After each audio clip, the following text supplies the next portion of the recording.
Olá pessoal, sou o Jadson Gomes e estamos de volta com Artigos da Comunidade e essa é a última edição do ano, edição de Natal, né? Então já desejamos aqui, iniciamos desejando um Feliz Natal para todo mundo hoje à noite. E eu sou o Felipe Moura e a gente tem um monte de assunto interessante para discutir aqui, trazendo inclusive de propriedades privadas dentro de classes, números grandes no JavaScript e também Shadow DOM. Então acompanhe a gente aqui, que não é porque é Natal que a gente vai deixar de trazer conteúdo legal e atualizado.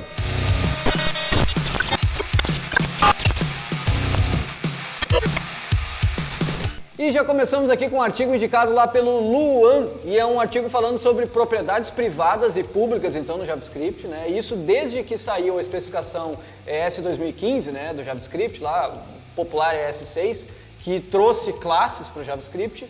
Tinha essa discussão, né, se teríamos ou não propriedades privadas e públicas, e então agora a gente tem isso, né, e com a atualização aí do V8, né, agora a gente tem a possibilidade de usar, e aqui tem um artigo mostrando exatamente como funciona. Até li algumas coisas eu não entendi muito bem, tive que me lembrar das aulas de programação na faculdade, né, de, tá, mas esse é um método privado, não, mas ele é uma propriedade estática, exatamente, então tu pode ter métodos privados e métodos estáticos que acessam propriedades privadas e aí fazer essa brincadeira com classes ali, e é bem interessante. É bem interessante, eu só achei meio delicado um pouco a sintaxe, que é um pouco diferente, né? Porque para métodos para propriedades privadas tu vai usar um sustenido na frente, né?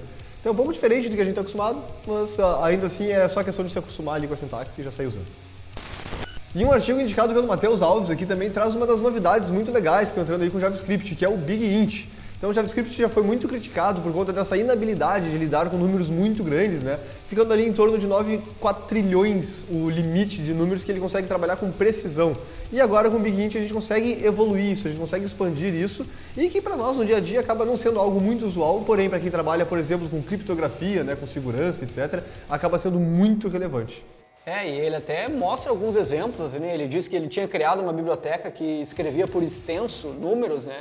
E ele se deparou com um problema de que quando passava desse número de 9 quatrilhões, então não funcionava direito, né? E aí que ele foi pesquisar mais e entender que nesse caso ele deveria usar o Big Int, mas com certeza, talvez usualmente a gente não lide muito com isso, mas em algum momento, em alguma aplicação a gente vai precisar fazer um cálculo matemático que envolve isso, né? Então é muito bom que o JavaScript tenha essa funcionalidade, não está disponível ainda em todos os navegadores, né? Mas o Google tem trabalhado muito forte nisso, inclusive já tem Polyfill, tem lá alguma coisa para Babel também, para ser compatível aí com o futuro quando funcionar em todos os lugares. Então, para quem trabalha com grandes números, já vale a pena dar uma lida na especificação, né, e começar a usar esses polyfills aí. E mais um artigo indicado pelo Luan aqui fala dessa vez sobre Shadow DOM. E é bem interessante porque, sendo bem sincero, eu nunca entendi muito bem o que era o Shadow DOM. Tá? E aí dessa vez eu pensei, não, eu vou entender o que é. E realmente esse artigo está bem simples de entender. E quando eu li uma frase eu pensei, mas é óbvio, né? Então eu mais ou menos já sabia, né? Mas então nesse artigo a gente consegue entender o porquê do Shadow, inclusive no nome, né? Então existe o DOM na página, que é aquela coisa que a gente vê, e tudo é global. Né? E o Shadow DOM, então, é uma parte de ter um subDOM, né? É um DOM dentro do DOM que ele só fica dentro daquele escopo.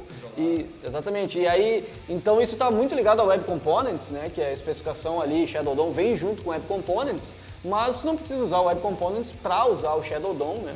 Então é bem legal o artigo aí para aprender mais sobre isso. Uma das coisas mais interessantes é com CSS, inclusive, quando tu consegue trabalhar com CSS dentro do Shadow DOM, né? Para isolar mais, é mais seguro, etc. É muito bom mesmo.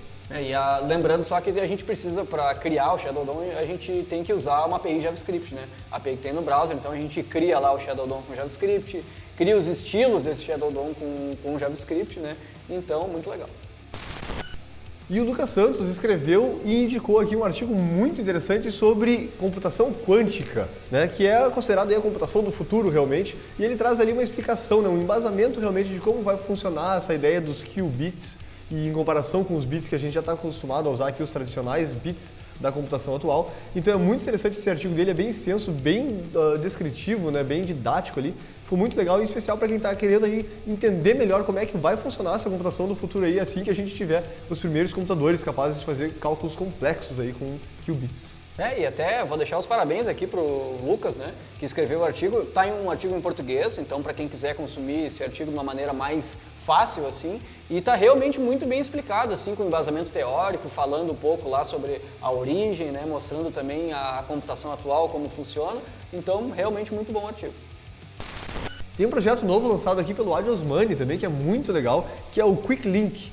A ideia desse projeto é justamente tu pegar os links que estão no viewport logo no início do carregamento, então a página carregou, tu tem ali menus e etc, da navegação, e ele começa a fazer um prefetch daquelas páginas. Então, por exemplo, tu pode saber que se o usuário carregou o menu, provavelmente ele vai acabar numa página que seja de maior interesse do teu público-alvo.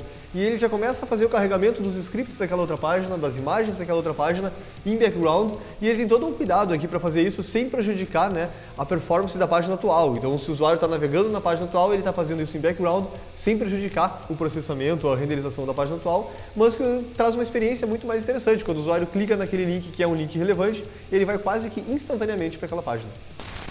E outra ferramenta interessante indicada pelo Thiago Celestino é o Bundlephobia, que é basicamente um site onde a gente consegue colocar o nome de um pacote no NPM e ele te traz um monte de estatísticas, né, sobre esse pacote, como o tamanho dele, quanto tempo ele leva para carregar, suas dependências, entre outras informações. Então acaba sendo relevante aí, né, quando a gente vai iniciar um projeto para dar uma conferida lá, né, para ver como é que está a saúde aí desse projeto. Várias vezes a gente acaba adicionando alguns componentes, alguns módulos, né, que a gente não conhece realmente, e quando tu vê, o teu projeto fica muito maior do que tu esperava.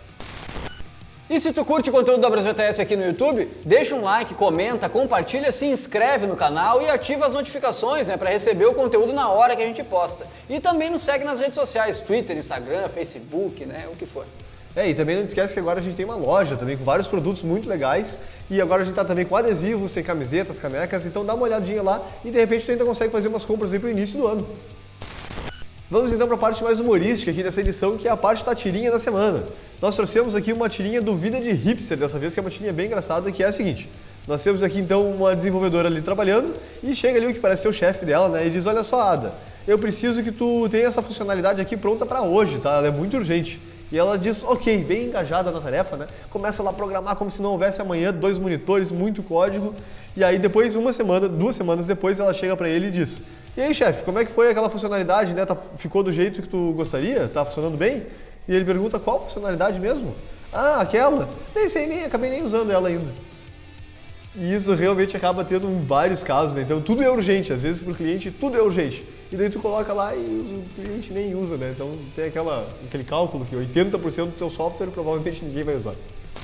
Então é isso, pessoal. Chegamos aqui ao final dessa edição de Artigos da Comunidade. Lembrando que essa é a última edição do ano, né? Então já desejamos aí de novo um Feliz Natal, um Feliz Ano Novo e nos vemos em 2019. E também temos que agradecer aqui aos 11 colaboradores que contribuíram com essa edição. E também fica aqui o meu Feliz Natal e um próspero Ano Novo para todos nós. Até mais!